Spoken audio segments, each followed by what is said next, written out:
was living in New York City and I was working as a journalist at the time, and it was just extremely stressful. And I just didn't have a sense of myself. I really didn't know who I was. And that inner struggle was torturous. And I literally crashed and burned. I had a nervous breakdown. I sort of thought I was very manic depressive until I started training with enlightened masters and learning ancient wisdom teachings that isn't your pattern. That's the ego that has created a pattern that does not serve you. Adversity leads to breakthroughs. I think you almost have to hit that bottom to be motivated enough to really expand and find out who you really are.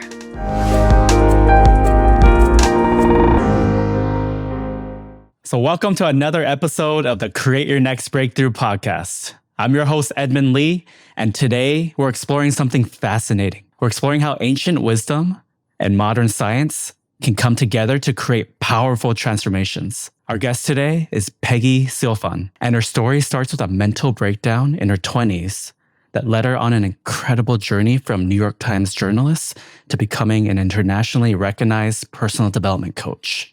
Now, what makes Peggy's approach unique is how she combines ancient wisdom teachings with cutting-edge science to help people create breakthroughs in their lives. Now, as a board-certified health coach pursuing her PhD in natural medicine, she's helping people tap into what she calls the mind-body fitness for life. I'm super excited to dive in today with Peggy and learn how we can blend timeless wisdom with modern breakthroughs to transform our lives.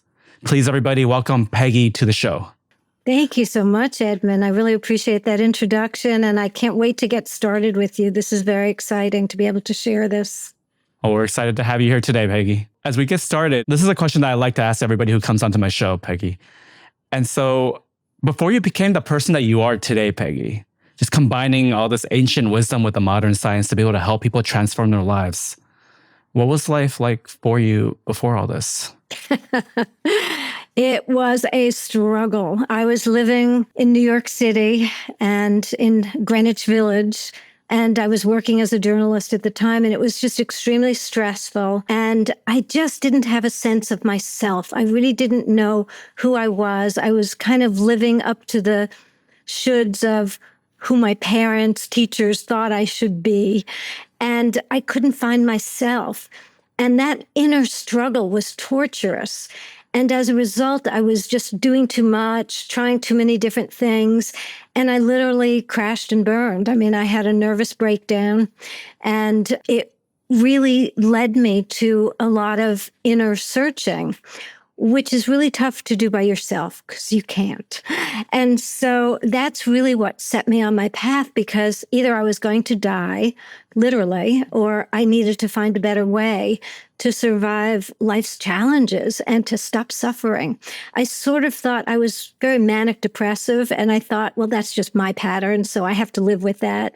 And I didn't understand until I started training with enlightened masters and learning ancient wisdom teachings that isn't your pattern. That's the ego that has created a pattern that does not serve you, but you get stuck in it. You get stuck because you don't know that you can break through. So that was really the beginning. And it was not a pleasant experience. You know, we're all seeking pleasure and we don't want to suffer. I think it's very motivating. And I've always said that really adversity leads to breakthroughs. And I think you almost have to hit that bottom to be motivated enough to really expand and find out who you really are. Yeah. And I love what you said there about the adversity, creating the breakthroughs and just hitting that bottom. What was that like for you? Can you dive into more detail about like what that was like? Well, you know, it was torture because I couldn't make good decisions. Any decision I was making, I was second guessing, and I didn't feel, you know, I kind of felt like I was just going to be doomed to fail because I didn't know how to make the right choices, because I didn't know who I was.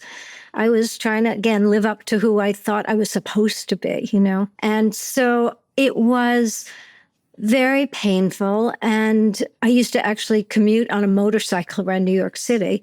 And because of these ups and downs, and I would get into these very depressive periods where I almost had no energy. Felt like I couldn't do anything. I felt like, I would crash and burn. And riding a motorcycle, I did sometimes crash and burn because I would get hit by a taxi cab because I wasn't paying attention. I mean, things would happen. I think it's so hard when you're in that mindset and you're kind of stuck in this very hopeless place and you really feel like there is no way out. And I was suicidal. I mean, it was very frightening, of course, to my parents at the time. Here I was in my 20s, all my life in front of me, and I couldn't take advantage of anything because I couldn't get out of my own way. And I was just sad. I've always been an upbeat, bubbly personality. Yeah. And so this was kind of a bizarre shift because I was disconnecting from my true, authentic self. And I was trying to do things that weren't in alignment with who I was. And so it took me a lot of years to climb out of that and to figure it all out and to get the support that I needed from the ancient wisdom teachings and also from new paths into the modern science and breakthroughs in technology. And I love how you mentioned that, you weren't in alignment and you were searching for that. And I have a question for you back then, especially at that age, like, who did you think you were? Like, what were you identifying with? Who did you see yourself as? Versus like, where did you see yourself actually maybe going or being? It's really interesting because I think it was that hedonistic cultural influence where I thought I'd be a famous journalist and I'd write lots of books, which actually it's ironic because now I kind of have. But at that time, that seemed like an impossibility, but something that I should do. And I just wanted to be recognized and make a lot of money so I could travel and do all the things that I wanted to do. And I think it's the cultural pressure that makes you feel like you're a failure if you don't have certain things that define you. If I have this really cool car and I have this really big house, I'm going to be happy and people are going to be envious of me. Well, what kind of goal is that? What kind of an intention is that where, your pleasure comes from making other people uncomfortable or having to impress them? So it really comes back to drilling down to what is really important? What do I truly want in my life? And most people want to be happy, but what does that mean? What does that entail? And it consists of a lot of different things and different things for different people. But at the end of the day, it's about love. It's about being with people who hear you, who communicate with you, who you feel valued by. And it's about doing something on purpose, not just for yourself, because it's really about doing something on purpose for others, like you do with this podcast. This is not for you. This is about sharing with others. And that's very gratifying. So I think in our culture, unfortunately, I think we emphasize the wrong things. So as you shift out of that, you really begin to expand and open up in a completely different way. And it's exciting. Life is an adventure. It is an adventure. Very much. Everybody has their own adventure. Everybody's adventure is a little bit unique. And I have a question. I'm curious. You mentioned like the culture. And so what do you think, from your experience, what shaped that for you? Yeah, I think a lot of it was family, what they wanted for me that they didn't have. I think parents do this to children. The parent didn't reach a certain level of what they viewed as success. So they pressure their children to accomplish what they couldn't. But the child may not be in alignment with that. That's not where they want to be. And the other aspect of it for me was living in New York City. I would be on a street corner in the pouring rain trying to get a taxi when I wasn't riding my motorcycle. And I'd be standing next to someone who was also trying to get a taxi. And they were opening on a Broadway show right down the road and they needed to get there. And being around these very accomplished celebrities who were doing to me, it seemed like amazing things. I wanted all that. I wanted to do it all. And I tried to. And I think that's crippling until you, again, kind of get on your path. And that's where like coaching, like you do, like I do, really helps people connect to who they are. Again, not who the coach wants you to be or who you think you want to be, but really who you are. And who you are is magnificent. And who you are brings value to the world. But people sadly, and myself included, for so long, I devalued myself. I felt very insignificant. I had no importance. I felt like, I mean, here I was, a writer for the New York Times. That's pretty cool. And, you know, it impresses other people. But for me, it was just a job. And I felt like I wasn't really on purpose. And so that's very unsettling. And there's a lot of unpleasantness in working that way, because then work is not enjoyable. I've learned that when you do what you love, when you're passionate about what you love, you never work a day in your life. So I think all of just the family, the New York urban lifestyle, and I grew up in a small beach community in one of the suburbs of New York. You know, it was a beautiful lifestyle, and I didn't appreciate it when I was there. I just wanted to be in the big city in Manhattan and, you know, be cool and be in the village. And so I went to New York University, and there I was in the village, but I still wasn't happy. So why? You know, and Yeah, why? that's all the things that you have to keep looking at and stepping back from. And sometimes you need some guidance in stepping back from it to help you see it more clearly for yourself. And things like meditation help you connect to that. So you mentioned a lot of things there, and just from you speaking, it's like it's night and day between where you were before in the past to where you are now and how you approach the world, even through your words. And it's just night and day. For people listening in and they might be going through some challenges in their life, very similar or maybe slightly different than what you were in the past. What did you do specifically, like when you were just struggling and you had that, you were dealing with whatever you were dealing with inside? What did you do at that point in time? So I literally hit bottom. Unfortunately, in my situation, I felt that there was a very kind of Western medical approach to my experiences. And all that does is really suppress things and doesn't really help you get on a path. I mean, I'm so grateful in the world we live in today that we have coaches, that we have consultants and advisors and people who can help guide you. And especially when you find the right one and you really resonate with them. And it really helps open you up in a way that it's really hard for you to do when you're in that really low spot, because you feel like there's no possibilities for yourself. You just feel like you're at a dead end and that's it. You're done. And so it does take someone else to kind of help you out of that hole. Now, in some cases, there might be a friend or a family member. But I've found in my experiences, a lot of times those people who are so close to you and love you, they have their own agenda for you.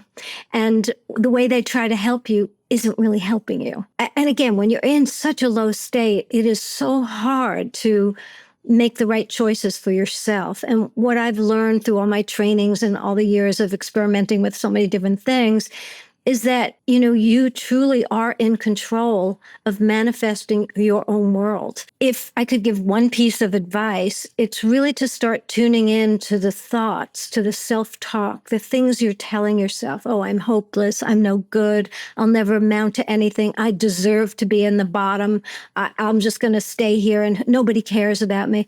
Well, these are all negative thoughts that in some sense have been fed to us to keep us down, you know, whether it's someone who might have been jealous of your beauty or your handsomeness or buffness. People try to cut you down, and some people who don't realize who they are yet take that in and believe it. So my point is, start looking at your thoughts. What are you telling yourself?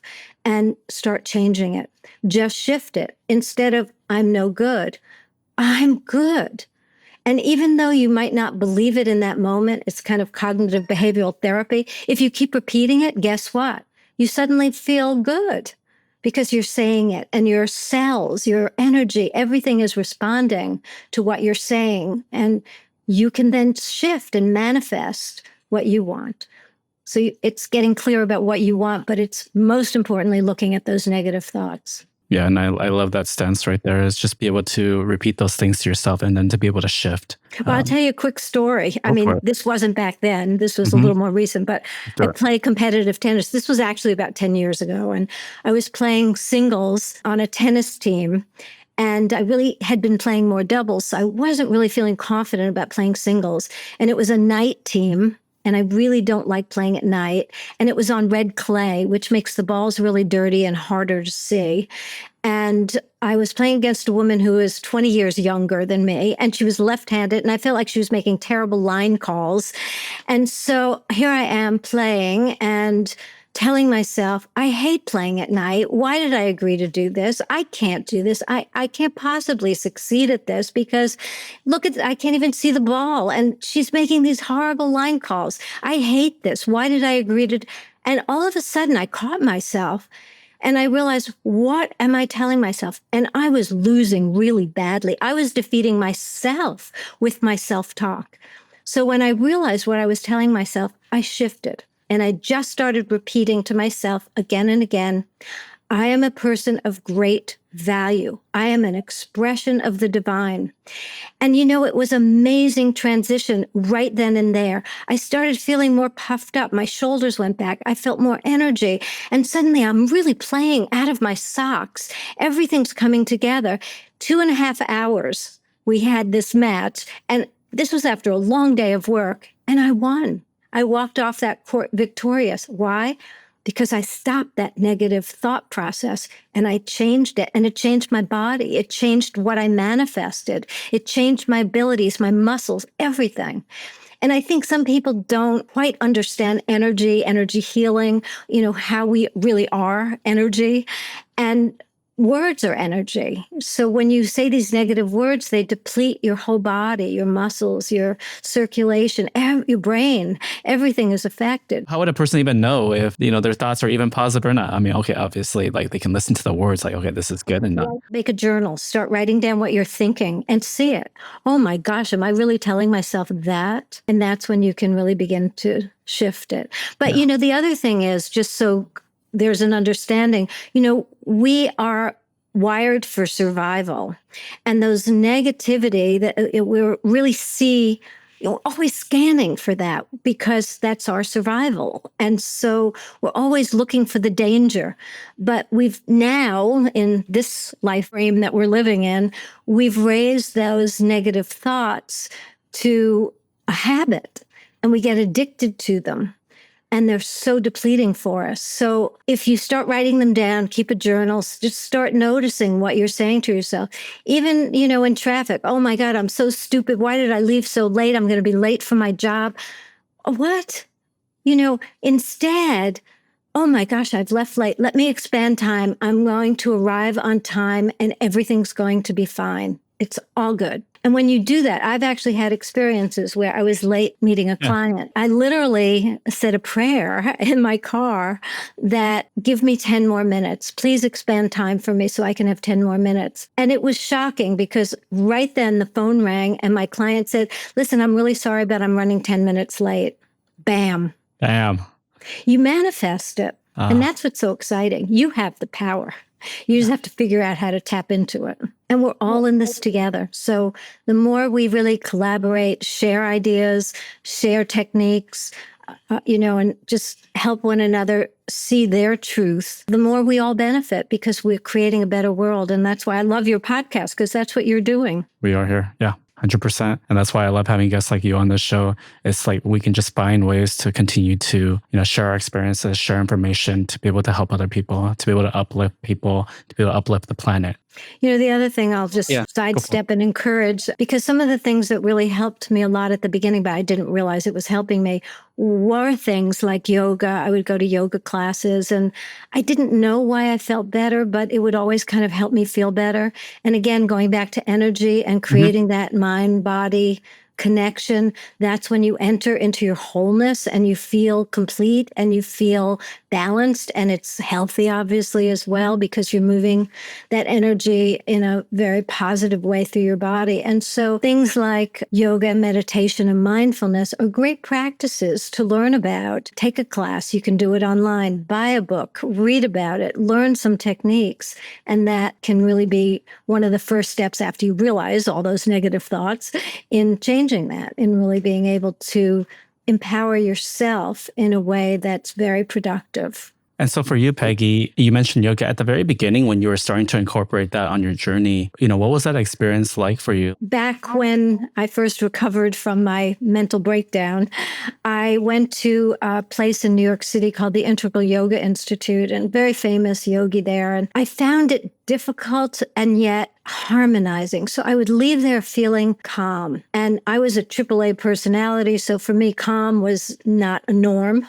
And so that was a nice feeling that I could just be calm and be. But for me, again, it was in New York City. So it was a very crowded class. You were like on top of the next person. And that kind of created a disconnect for me. So it was sort of like, positive, negative. But still, the ultimate benefits were good. So when I first moved to where I am now in Florida, I signed up for a yoga class and they were teaching power yoga, which is great for exercise. But that wasn't that satisfying, calming place that I wanted to reconnect to within myself. And I didn't find that until I went to a program with Yogi Amrit Desai, Sri Amritji, who I've now done a book with, and I'm working on a second one right now. And I learned meditation, a quantum breath meditation. I also learned yoga nidra. And again, I was still this AAA personality, go, go, go, thoughts constant. I couldn't quiet my mind. And all of a sudden, I connected to a place that literally felt ancient, like something I might have felt inside myself when I was a child, but I had lost that connection.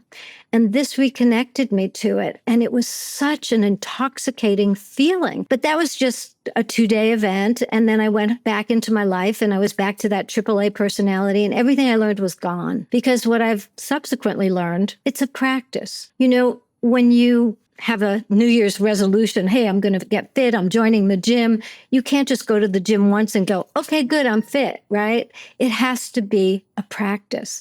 And so when you commit to something that makes a transformational difference for you, whether it's meditation, whether it's yoga, there's so many opportunities right now, and I can name some others for you if you like. But when you connect to something that fits into your lifestyle, it changes you. I found for myself, I actually expanded time because I could function from a place that I've now called calm awareness. And I could just do more with less effort because I was integrated, mind and body aligned, and I always feel good. And even in the midst of chaos, you can come back to the stillness within yourself. You manage the challenges so much more creatively. You see all the solutions, where before you just see the challenges and the problems. And so it really opens you up. And I encourage anyone and everyone to find a good teacher, find someone who can open that door because it feels magical. And it is magical, but it uses your biology, your psychology, and it takes you to greater insights into all that you are. And like I do teach one class a week, actually, in the Integrative Amrit Method and the Yoga Nidra. And I always tell my students, this really connects you to your authentic self. And when you connect to that place, then you can begin to trust the guidance that bubbles up from within you in the form of those gut instincts or intuition.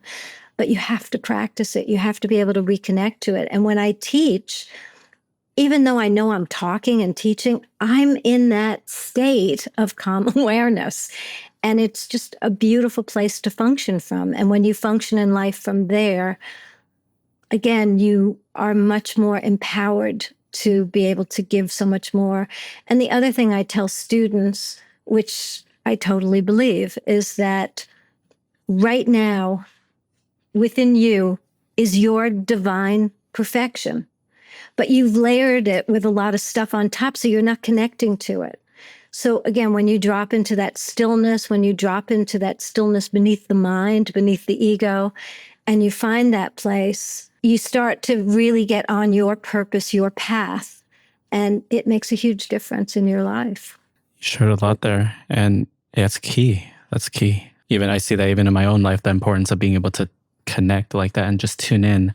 That's easier said than done. What was key for you in that process when you were either searching for a teacher or a mentor, somebody, or when somebody came into your life and you knew this is the right teacher? Because there's a lot of, especially in today's day and age, there's a lot of teachers. There's a lot of information out Yeah. there, like YouTube, there's resources on the internet.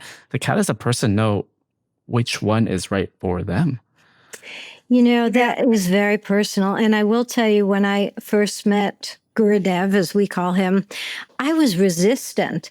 People were telling me, oh, you need to, get certified in this and, and all these different things. And I was like, nah, I have my life here. I don't have time for that. And ultimately, I ended up doing all of that, getting certified, but I wasn't open to it. And so I think I wish I had had a mentor or a guide or someone who really would help me open to see myself. And I think the way to find that person, for each person, for you, for whoever's watching and listening, is, for me, it was luck. It was happenstance. So I think it's important to maybe watch a lot of videos, read a lot of different books, and see who resonates with you in terms of the way they speak, the way they have been trained, different types of modalities that they might be able to bring to you. Because what I found, I've been grateful that I am such a seeker and searcher, and I've learned so many different approaches. And so when I work with someone, I can really resonate with them in what will work for them, not what I've just learned in. I've learned just this one practice, and that's what I teach. And a lot of people do that, and they do it very effectively, because then they just bring people to them that want that particular practice. But for me, I'm just such a seeker, and I never stop learning and growing. I took on all these different tools, and so my toolbox overflows, and I can pull a lot of different things out to find what really fits someone's lifestyle. And I'm not saying that I am what you should look for, but I'm just giving you kind of my perspective on how I've kind of approached what I do. But I think it's, again, going back to tuning into yourself by looking at the negative dialogue, looking at your lifestyle, looking who responds to you. We are so conditioned by our past. And so if, let's say, we've had a bad experience with some 6-foot guy who kind of bullied us, whether you're male or female, but it was just an unpleasant experience. So now you go to find a coach, and someone who's been really recommended, he'll be great for you. Turns out he's like this 6-foot guy who looks just like the guy who bullied you. And boom, you hate him. You don't even know this guy. But that's what we do, because we keep projecting our past into the present, worrying about our future, instead of learning how to let go of the past and just respond to what is right now in this moment, in the present. And so I think if your audience would just explore for themselves some of the things that are available. One you may not like at all, another may resonate a little bit, but then someone else is going to kind of hit the sweet spot for you. And then you try it and it didn't really work, so then you go somewhere else. There's nothing wrong with that. I think it sometimes takes time to find the right person and to get on the right path for you. But that doesn't mean it isn't there. And that doesn't mean all of the steps that you're taking to get there aren't helping you, because everything you do, you're learning from. So you're learning what doesn't work for you. And then over here, you're learning, wow, that does feel good. I think I'm going to go deeper into that. And I know so many people who have tried so many different approaches, and they keep growing that way. That's, their path and their experiences and what they're kind of motivated by, because they get stagnant or they get bored with one way. So then they want a different way. I just wouldn't do too many all at once, because then that may be confusing to your psyche, energetically, that may be overwhelming and you might not get as much benefit. But the other thing I really want to recommend, which I use a lot with my clients, is heart math. So heart math offers a really great way to create heart-brain coherence and create that calmness for mind, body, and really brings your biology into a balanced rhythm. And it's a really good program. Or you could take one of their courses or watch one of their videos on YouTube. And that might be a good starting point for some of you. It's funny you mentioned that program. I was talking with a friend of mine, and actually yesterday. He had been doing that program. He had been doing the heart math. Last time I talked to him was about 2 years ago. He was doing it. And then yesterday I'm like, hey, how's that going? Are you still doing it? He's like, oh, I had to take a break from it because it was, it was too tough. He had to take a Wow. little break. I think it was, and I think that just kind of goes to show, this, at least when I speak with my audience, like with my clients, like it's almost like that work, the internal work, it can be easy or it can be some of the toughest work because it's almost like looking at your shadows. It's like diving deep and like seeing like what's in front of you. Yeah, but it's also like sticking with it because, again, when you go to the gym, you don't want to go. It hurts. Maybe you're sore from the day before. But if you just condition yourself to go, you get stronger and fitter and all of that. So, like with heart math, they might recommend, do it 15 minutes a day. Start with 1 minute. Just start and just stick with 1 minute a day. They almost gamify it. They have one tool that you watch this little thing that you coordinate your breath with, and it's colorful and it's like a crown chakra kind of beauty. And to me, it's only hard if, again, like you say, you don't want to face those inner shadows and deal with that. But you got to push through that, face your fears and get to the other side. Because if you let that block you, you're basically creating your own obstacles and you're creating excuses, rather than, okay, just stick with it. I mean, like set yourself up for 30 days. Every day, do a minute. Chunk it, take pieces, or maybe commit to 14 days. So just start small. So many people start like the new year with resolutions for the whole year. And literally by the second weekend, those resolutions are long gone. Because you can't sustain that. So you have to start with small pieces that you can sustain. You can't eat an elephant putting it in your mouth all at once. You have to like take little bites, and then you get through it. This is kind of the same, but the rewards are just enormous when you kind of discipline yourself to do it. But again, that's why oftentimes having a mentor or somebody to guide you or an accountability partner can really help keep you on track. And sometimes I think people feel like they have to know the path and what's going to happen or where it's going to go and how they're going to feel, instead of kind of approaching it like an adventure and exploring, be an explorer and a navigator and be open to feeling what you feel and noticing what you notice at each step along the way, because that helps open you up and condition your brain to be more open. Like the neural pathways get stuck in certain patterns of behavior that you keep defaulting to, like stress or anxiety. And so when you start just taking these steps, you recondition and rewire your brain, and it changes you in a very good way. And when it comes to like blending that ancient wisdom with the modern science, like, can you share a story of how you've seen this blend create a breakthrough for somebody? Oh, wow. That's really powerful. What I've learned is from the ancient wisdom teachings that they are the truths about our biology, about our psychology, about our divine connection. And when you practice many of the ancient practices and teachings, again, it uplifts you and allows you to perform at a higher level for yourself. However, like you just pointed out, with heart math, oh, I couldn't do that. It was too hard. Some people can't commit to those kind of practices. So what I have found using some of the modern technologies help people reach that place, and then they can do the heart math or the meditation, or maybe just the modern technologies are enough to bring them back online. Like the one I'm working with right now that I was doing just before we came on is a breakthrough technology that it's just mind-blowing to me. And it uses energy basically to signal your body to upregulate a certain copper peptide that essentially stimulates your stem cells. And as we age, our stem cell activity declines. And stem cells are the repair mechanisms of our bodies.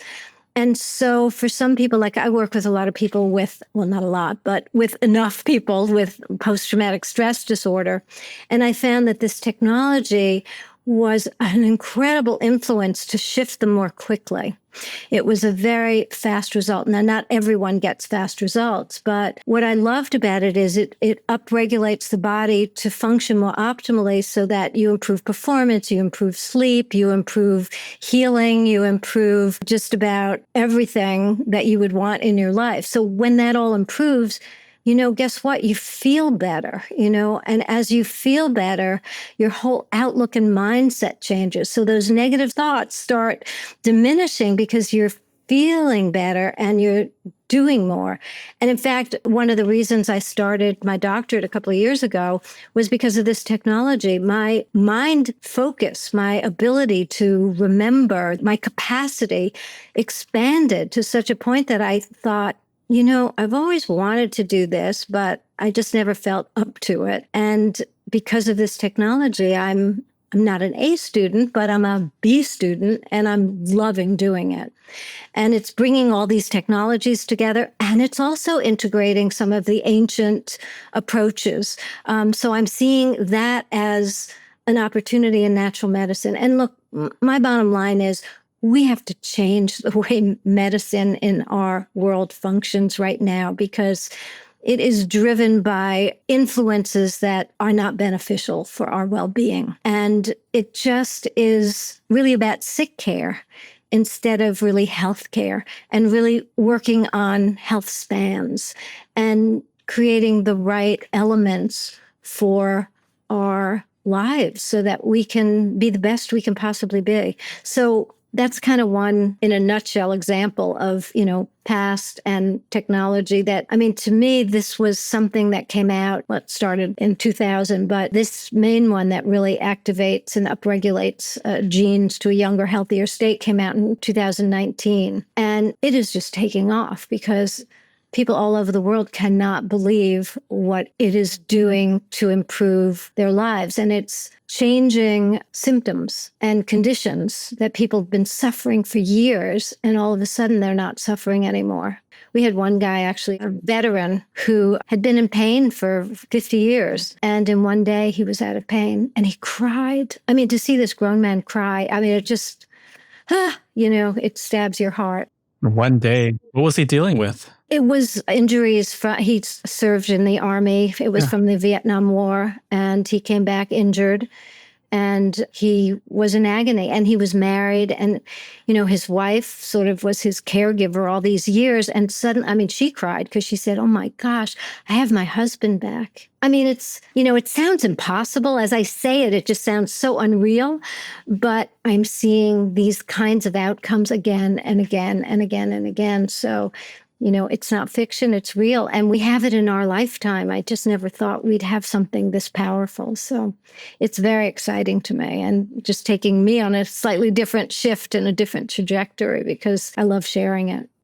And this is the work that you're mostly involved with now, present day? I'm still doing everything. I'm still coaching, writing books, doing talks. But this, I've actually allocated now more time for this because I use so many different devices in my work, energy healing devices, things like that. And with all of those, they all work great, but they're all kind of more specific. They're not necessarily whole body. And you have to be tethered to them for an hour. With this, you walk around and it's a wearable technology that just works every day. And the longer you're using it and more consistent with it, and change other lifestyle things, like you can't, sit on a couch and eat bonbons and expect everything to be great and for your blood sugar issues to go away. You have to be aware of your lifestyle choices. It's across the board made such differences in people's lives. So it's really fun to be involved with it. Very cool. Very cool.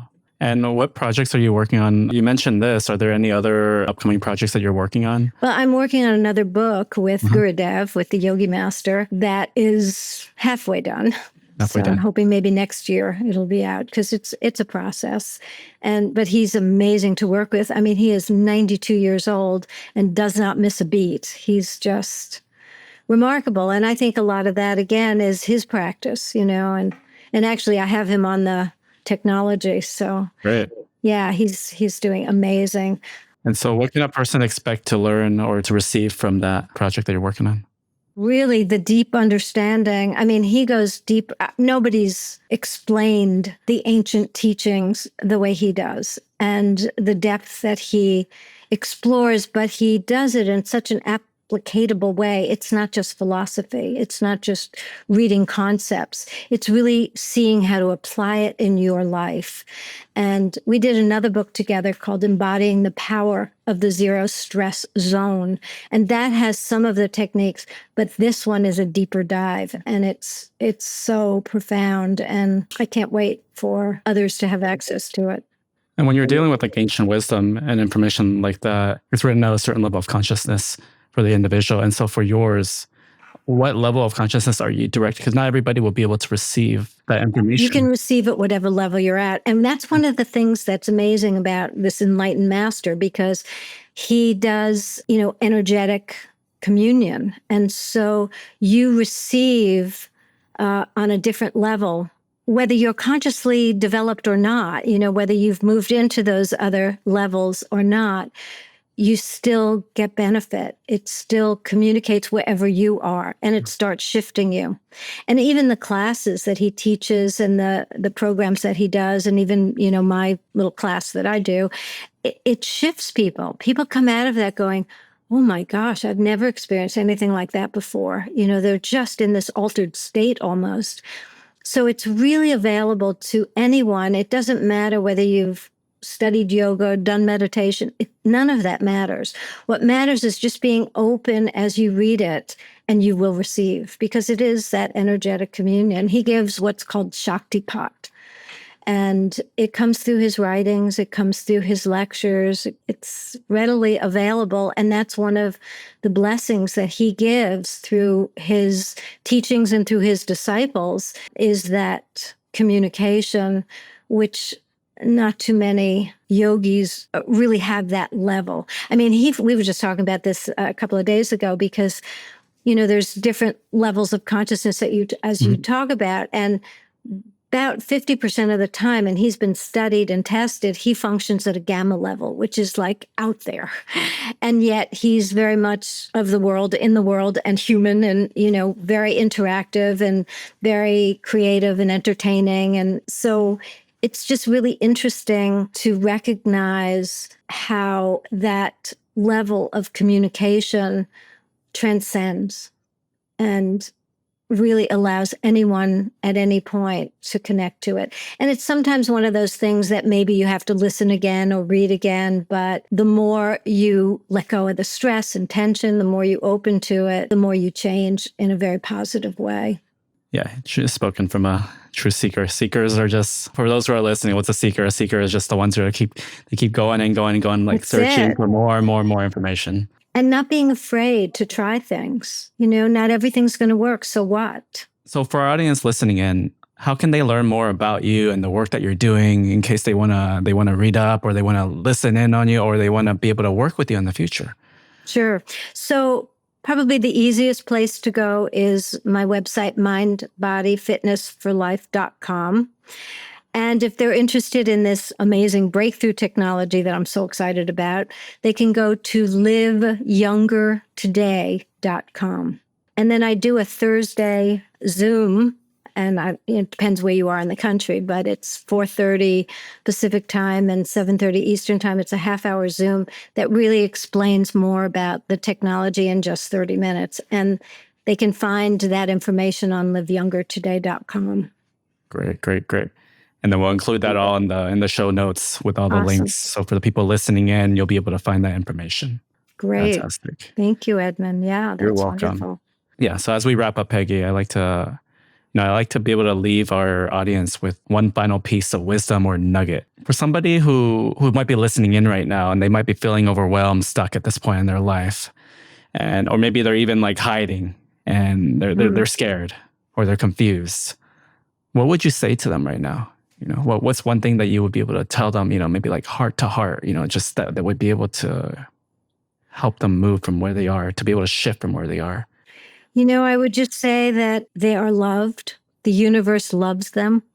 and to tune into the heart center, because love is the highest vibrational frequency. And if you can just feel love within yourself and feel that you are loved, that can change that overwhelm. It can change everything because you feel connected. You feel like you belong. So I would say, tune into your heart, breathe into it, and allow yourself to love yourself. And I'll give you one last idea. Go for it. Because I love Louise Hay. She was just brilliant and gave so many great techniques. And one I actually share with a lot of my clients is the mirror exercise.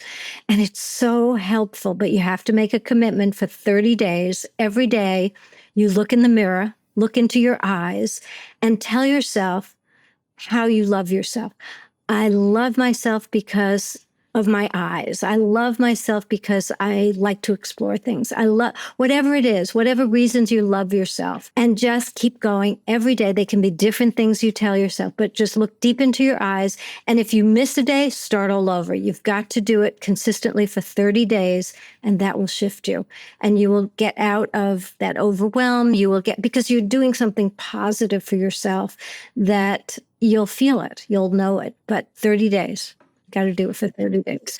Okay. Is there a science behind that? Just curious. Well, there is. There's a lot. Again, a lot of it boils down to the neural pathways, which get stuck. We get into a certain functioning that keeps repeating itself. And the more you repeat that same functioning, like stress or anxiety or those conditions, the more you create deeper grooves in those neural pathways. So you need to break those patterns in order to break those grooves. And this is one way you can really begin to do that. It takes 30 to 90 days to create new habits. So by doing that, it begins to just shift you in 30 days. And usually people can make that 30-day commitment. It's not that big a deal. If you're starting July 1st, August 1st, you're done, right? So you can see there's an end point, and you can make that commitment to it. Okay, great. Fantastic. And if somewhere else, like they start like July 1st and then, July 15th, they forgot a day. It's okay. Start over. And then the next day is July 16th and you go for another 30 days. Yep. Fantastic. And it's kind of funny. You start laughing at yourself, when you start telling yourself certain things. And sometimes it's amusing. Sometimes it's a struggle, like to find the things you love about yourself when you're not feeling good. But if, again, you just push through that, you'll make amazing discoveries. And again, the ancient wisdom teachings talk about how important self-discovery is. Tuning inward and really seeing your inner soul and the guidance that you can get from that. That's beautiful. Thank you so much for sharing this wisdom, Peggy, with the audience. Thank you, Edmund. I love sharing. As you can tell, I'm passionate about it, and I love what you're doing. So I'm so happy to support you. Thank you for inviting me onto the podcast, and I'm thrilled to have been part of it. And great questions. Thank you. Yeah, you're welcome. Great to have you. And it's just, it's like just being able to share this. And for whoever's listening, whoever's watching, whoever's tuning in, and they can just receive this information with whatever level that they're at. But at the end of the day, the information is still being transferred. The consciousness is still being transferred. The energy is still being transferred. Yes. With one sole purpose, one single intent. It's just to uplift people. Amazing. Love that. Great. Great to have you. All right. So anything else? We're pretty much wrapped up right now. Anything else that you want to share, you want to cover? I don't know. We covered a lot of things I wasn't expecting to cover. But it's all good. I mean, it's all good. I'm happy just to, again, I find that different things resonate with different people. So yes. I tried to give a range of a lot of different options, hopefully triggering someone to say, I could do that, I could do a minute a day. The only other thing that I will mention, actually, that I didn't mention was I do have an audio that people can download for free. Okay. And it's a meditation that takes 3 minutes. And it's called 3 minutes to destress.com. And if they go there, they can just get a free download. And if they download it on their smartphone, they can use it, every day. Or if they're feeling like really uptight, use it, just 3 minutes. Like, who doesn't have 3 minutes? And it just changes the way you feel. So it makes a big difference. And how did you go about that process that you created there? How did you go about creating that? How did you go about coming across that? Well, through my trainings with Yeah. this world-renowned master, I just learned a lot of the techniques. And he was the one who literally said to me at one point, you need to teach this. And I'm like, I'm not a teacher. And he said, yes, you are. You need to share this. And that's kind of how I got into training. And then I thought, people need to know about these techniques. And that's how I ended up doing books with him and doing programs, workshops with him. We had almost 400 people at one of the workshops I organized for him. So that was really how I got into it. And I know busy people don't have time. They don't want to stop and meditate, and I felt like 3 minutes they could manage, that would be accessible. And I used to do a lot of corporate speaking events, and I used to call it not meditation. I would call it a productivity pause, because then they would do it. Oh, yeah, I want that. Yeah. So everybody has a little bit different language. Exactly. So you have to speak people's language for them to their language. Get the information. Yeah. Yes. We covered a range of different languages today in today's show. I think we did. Yeah, I think we did. Yeah, your questions were great. Fantastic. No, thank you for sharing. Yeah. Thank you for sharing, Peggy.